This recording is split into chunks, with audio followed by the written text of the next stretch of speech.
अस्सलाम वालेकुम दोस्तों, मैं हूं मोहम्मद यासर जफर। आज हम बात करेंगे वीवो Y29 को लेकर, जो 8/128 और 8/256 के दो वेरिएंट में पाकिस्तान की मार्केट में लॉन्च कर दिया गया है। प्राइस की बात करें तो 50,000 और 55,000 की दो इन्वाइसेज में पाकिस्तान की लोकल मार्केट में से आप इस फ़ोन को खरीद सकते हैं।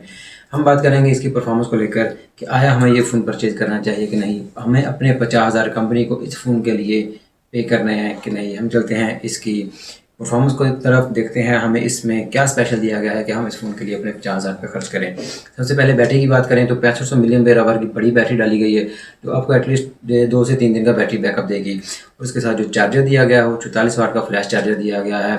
एटलीस्ट यहाँ पर हमें 65 वाट का चार्जर तो दिया जाना चाहिए था। वो दीगर जो ब्रांड है वो 50,000 रुपये की किसी भी प्राइस कैटेगरी में 65 वाट या इससे ऊपर के चार्जर प्रोवाइड करती है। तो यहाँ हमें चार्जर में यहाँ थोड़ा सा कंप्रोमाइज़ करना पड़ेगा। यहाँ हमें कम से कम 65 वाट का चार्जर तो प्रोवाइड किया जाना चाहिए था। बट कंपनी का क्लेम है कि 44 वाट का ये चार्जर 90 मिनट में आपके मोबाइल को की बैटरी को फुली चार्ज करेगा। तो इस रिव्यू के लिए चैनल को सब्सक्राइब लाजमी कीजिएगा, क्योंकि battery speed test next video में हम इंशाल्लाह करने वाले हैं। इसके फिजिकल डिज़ाइन की बात करें तो फ्रेम और जो बैक साइड है वो प्लास्टिक बिल्ड है। प्लास्टिक बैक साइड है वो मैट फिनिश है, जो काफ़ी प्रीमियम है, वो डस्ट से महफूज रहती है। बट इसका जो कैमरा मॉड्यूल है वो ग्लास फिनिश है, जिसके ऊपर निशानात रह जाते हैं।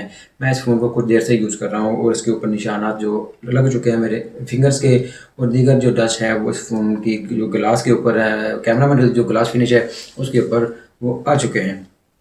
इसके अलावा बात करें तो आपको टाइप सी की चार्जिंग मिलती है, साथ ऑडियो कॉलिंग के लिए माइक मिलता है और सिंगल स्पीकर दिया गया है। यहाँ पर आप लोगों को फिर कंफर्म कर दूँ कि 50,000 रुपये के फ़ोन में आपको सिंगल स्पीकर का ऑप्शन दिया गया है, जबकि इस प्राइस कैटेगरी में बहुत से ब्रांड डुअल स्पीकर या स्टीरियो स्पीकर का ऑप्शन देते हैं। बट ये सिंगल स्पीकर की परफॉर्मेंस मैंने चेक किया है तो ये काफ़ी लाउड है, परफॉर्मेंस भी इसकी ठीक है। बट इसमें यहाँ पर हमें डुअल स्पीकर का ऑप्शन मिलता है। बहुत से ब्रांड इस प्राइस कैटेगरी में ईजीली डुअल स्पीकर का ऑप्शन हमें प्रोवाइड करते हैं। मज़ीद इसके कैमरास की बात करें तो मेन कैमरा 50 मेगापिक्सल का है, जिसके दो कैमरास रखे गए हैं। और इसकी वीडियो और फोटोग्राफी की बात करें तो आपको यहाँ पर कोई अल्ट्रा किस्म की परफॉर्मेंस नहीं मिलती। वीडियोज़ में और पिक्चर्स में ओवर शार्पनेस है, 2x तक या 3x तक आप जूम कर सकते हैं। इससे ज़्यादा जूम करते हैं तो पिक्सल जो है वो आपकी फ़ोटो पे वो फटने लगते हैं और जो डिटेल है वो डिस्टर्ब होने लगती है।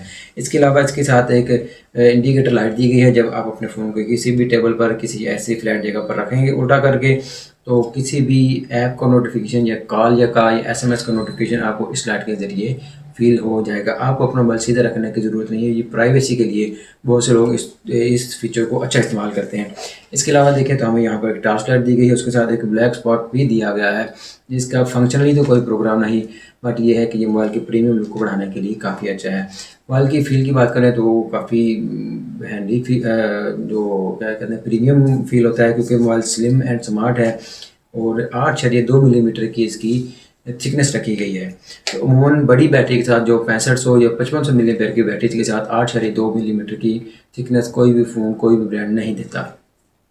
मज़ीद इसकी बात करें तो हमें राइट साइड पर इसका फिंगरप्रिंट मिलता है, जो पावर बटन भी है और वॉल्यूम के अप डाउन बटन भी इसी साइड पर दिए गए हैं। अब फिंगर की बात करें तो फिंगर मैंने पहले से सेट कर रखा है, तो फिंगर की परफॉर्मेंस काफ़ी अच्छी है। बट यहाँ पर मुझे एक छोटा सा प्रॉब्लम जो नज़र आया है वो ये है कि अगर मैं अपने फ़ोन को 100% एक्यूरेसी के साथ लगाता हूँ दैन ये क्विकली ऑन हो जाता है। इसका जो फ़ोन है, मेरा जो फ़ोन है वो जल्द अनलॉक हो जाता है। बट अगर इसको मैं जल्दी में इसको थोड़ा सा अपने थंब का राइट साइड लगाता हूँ, ये लेफ़्ट और राइट साइड लग जाती है, तो ये पहली अटैम्प्ट पर अनलॉक नहीं होता। ये प्रॉब्लम मेरे साथ फेस हुआ है। आया आपके फ़ोन में भी ऐसा कुछ है?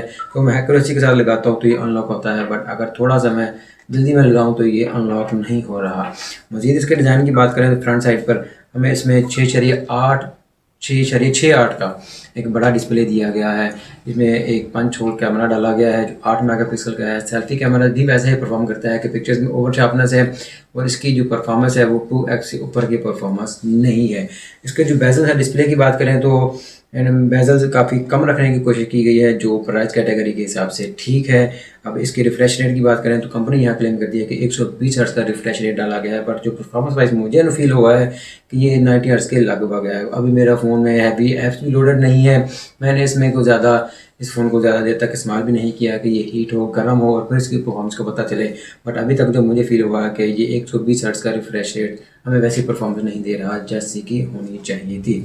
मज़ीद इसकी बात करें तो ये एक IPS डिस्प्ले है जो बैटरी कम्बिनेशन के लिहाज से बहुत अच्छा होता है। हमें यहाँ पर IPS डिस्प्ले नहीं चाहिए था। 50,000 रुपये की प्राइस कैटेगरी में दीगर ब्रांड हमें एमोलेड या सुपर एमोलेड का पैनल भी प्रोवाइड करते हैं। तो यहाँ पर भी आपको थोड़ा कंप्रोमाइज़ करना पड़ेगा क्योंकि यहाँ पर कंपनी ने IPS डिस्प्ले डालकर बैटरी बैकअप को मज़ीद बढ़ाने की एक कोशिश की है। बट IPS का जो पैनल है वो सुपर एमोलेड या एमोलेड के बराबर की परफॉर्मेंस नहीं देता। उतने पिक्सल्स और रेजोल्यूशन इतनी अच्छी नहीं होती जितनी एमोलेड या सुपर एमोलेड के पैनल की होती है। बट 50,000 की प्राइस कैटेगरी में हमें ये कुछ मिलना चाहिए क्योंकि दीगर ब्रांड इस प्राइस कैटेगरी में बहुत कुछ प्रोवाइड करते हैं। अब इसके हार्डवेयर की बात करें, चिपसेट की बात करें तो 685 स्नैपड्रैगन इस्तेमाल किया गया है जो आज से 10 साल पहले भी वीवो अपने फ़ोन्स में इस्तेमाल करता आया है। मैं अपनी सेकेंडरी डिवाइस इस्तेमाल करता हूँ वीवो V11 प्रो जो 2017 में या 18 में लॉन्च की गई थी। उसमें भी स्नैपड्रैगन 662 का प्रोसेसर डाला गया है। तो हम प्रोसेसिंग वाइज ये फ़ोन आज से 8 से 10 साल पीछे परफॉर्म कर रहा है। यहाँ पर भी आपको थोड़ा कंप्रोमाइज़ करना पड़ेगा। 50,000 रुपये की प्राइस कैटेगरी में ये प्रोसेसर, ये चिपसेट मुझे कम लग रहा है।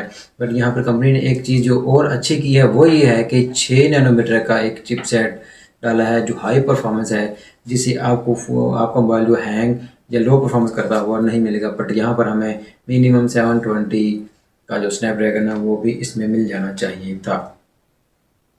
मज़ीद इसका जो फाइनल रिव्यू मेरे नज़दीक है कि ये एक ओवर प्राइस फ़ोन है और मेरे एक्सपीरियंस के मुताबिक जो मैंने देखा है कि इस तरह के फ़ोन कंपनी 1 से 1.5 माह के अंदर इनकी प्राइस को ड्रॉप कर देती है। रियलमी ने C71 इसी हफ्ते में लॉन्च किया है जो इसकी टक्कर का फ़ोन है जो 35,000 रुपये में निकाला है, जबकि ये फ़ोन 50,000 रुपये की इनवाइस प्राइस में लॉन्च किया गया है।